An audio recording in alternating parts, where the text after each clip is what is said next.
மணத்தக்காளி கீரை மண்டி எப்படி பண்ணுறதுன்னு பார்க்கலாம். மணத்தக்காளி கீரை வயிறு புண், வாய்ப்புண் எல்லாத்தையும் குணப்படுத்தும். அல்சர் பேஷண்ட்ஸ் இதை ரெகுலராக எடுத்துகிட்டு வந்தாங்கன்னா அவங்களுக்கு ஒரு நல்ல தீர்வாக இருக்கும். ஒரு கட்டு கீரையை க்ளீன் பண்ணி கட் பண்ணி எடுத்து வச்சுக்கோங்க. இப்போ அரிசி கழுவுற தண்ணி இருக்கு இல்லையா, ஃபஸ்ட்டு தண்ணியை கீழே ஊற்றிடுங்க. ரெண்டாவது தண்ணி எடுத்து வச்சுக்கோங்க. இதுதான் இந்த மண்டிக்கு ரொம்பவே முக்கியம்.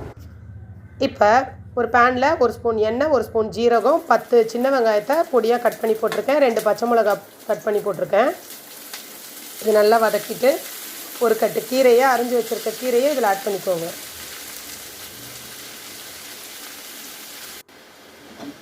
இப்போ அந்த கீரையும் நல்லா வதக்கி விடுங்க. ஒரு 2 நிமிஷம் வதக்கி விடுங்க.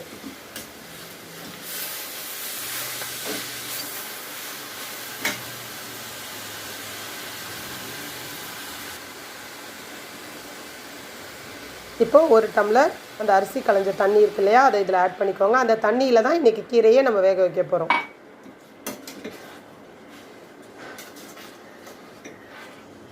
நல்லா கிளறி விட்டுட்டு தேவையான அளவு உப்பு ஆட் பண்ணிக்கோங்க. இதில்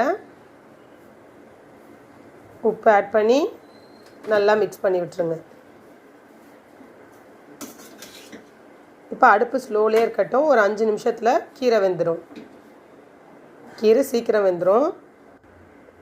ஸோ இப்போ கீரை வெந்ததுக்கப்புறம் ஒரு டம்ளர் திக்கான தேங்காய் பால் எடுத்துக்கோங்க. அதை இதில் ஆட் பண்ணிக்கோங்க. திக்கான தேங்காய் பால் எடுத்துக்கோங்க. அதை இதில் ஆட் பண்ணி நல்லா மிக்ஸ் பண்ணி விட்டுருங்க. இப்போ அடுப்பை ஃபுல் ஃப்ளேமில் வச்சுருங்க. இப்போ வந்து தேங்காய் பால் ஊற்றுனதுக்கப்புறம் நல்லா கொதிக்கக்கூடாது. லைட்டாக கொதிக்க ஆரம்பிக்கும் போதே நம்ம நிறுத்திடணும். அப்போ தான் டேஸ்ட் நல்லாயிருக்கும். இப்போ பாருங்கள், லைட்டாக கொதி வர ஆரம்பிக்குது. இந்த ஸ்டேஜ்லேயே அடுப்பை ஆஃப் பண்ணிடலாம். ஸோ இப்போ மணத்தக்காளி கீரை மண்டி ரெடி ஆகிடுச்சு. இது வயிறு புண், வாய்ப்புண் எல்லாத்துக்குமே ரொம்ப நல்லது. ரைஸோட, தோசையோட சாப்பிட்லாம். வெறுமனே சூப் மாதிரியும் சாப்பிட்லாம். நீங்களும் ட்ரை பண்ணி பாருங்கள். பிடிச்சிருந்தால் லைக் பண்ணுங்கள், சப்ஸ்கிரைப் பண்ணுங்கள். தேங்க்யூ.